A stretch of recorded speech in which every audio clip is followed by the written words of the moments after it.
My name is Jeff Jacobson. I build lamps.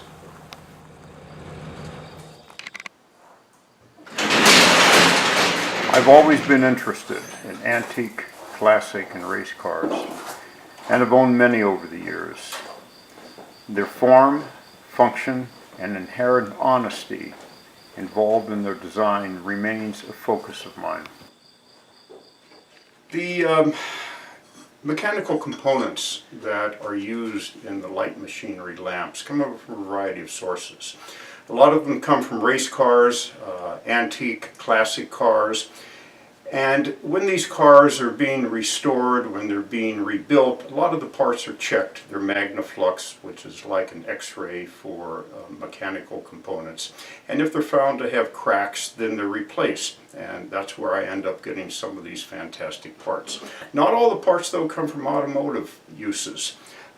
Here is one of several really terrific turn-of-the-century solid brass fire nozzles that I have. They have a great shape. And here's a great, big, huge fire nozzle, old-time one, that I've stripped of the chrome, and it's just brass now, and I have a feeling that one day this will be the base for a really nice-looking floor lamp. Some of the automotive parts include some really terrific-looking rear hubs from a 250 Maserati Formula One car from the 1950s. We have here an elegant looking connecting rod that is from one of only 12 Alfa Romeo P3 Type B race cars ever built. This car raced throughout Europe. Some of the other components that we use have nothing to do with fire, have nothing to do with cars, and here's just an elegant solid brass plumb bob that surveyors use that I'm able to use as counterweights on some of the lamps.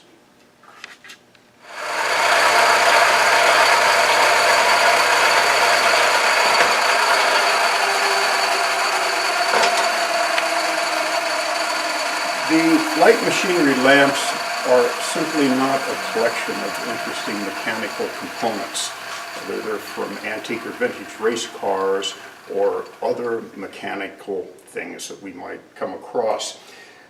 There's a lot of design work, a lot of machining to be done to come up with the pieces that connect these meaningful old components.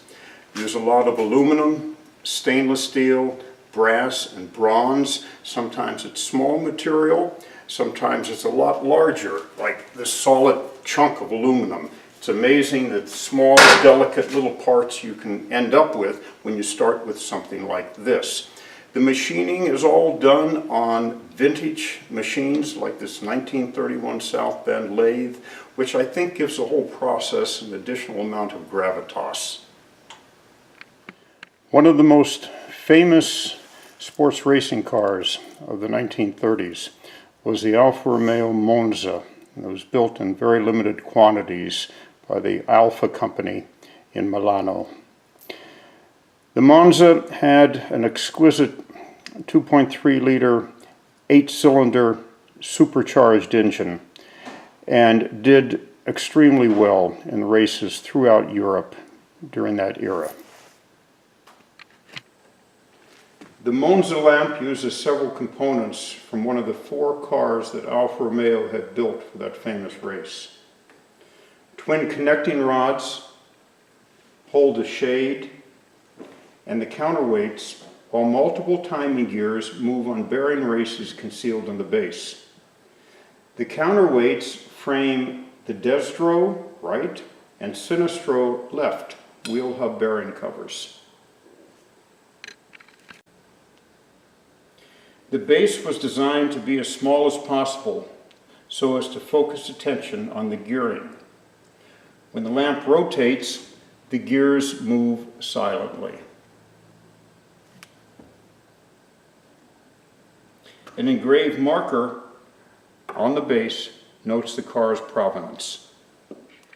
At the 1934 Indianapolis 500, driver Phil Schaefer qualified his Buick-powered race car in 6th place at nearly 114 miles an hour.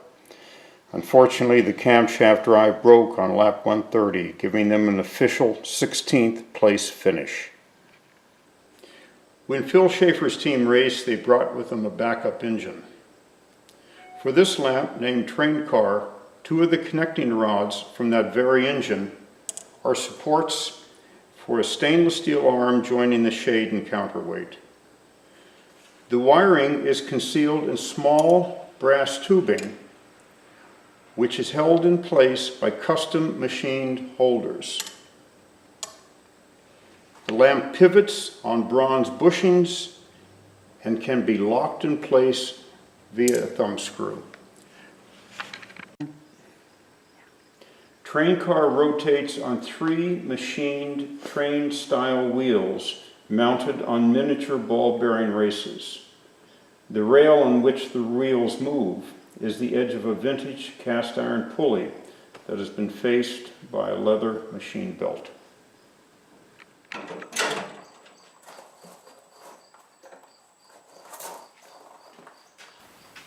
During the past 7 years, I've built dozens of one-off lamps, most of them with their own custom carrying platforms.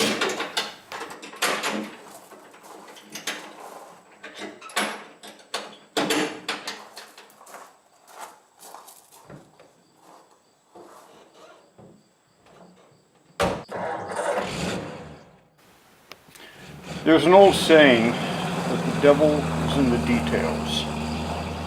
If that's true, it's likely he lives in these light machinery lamps.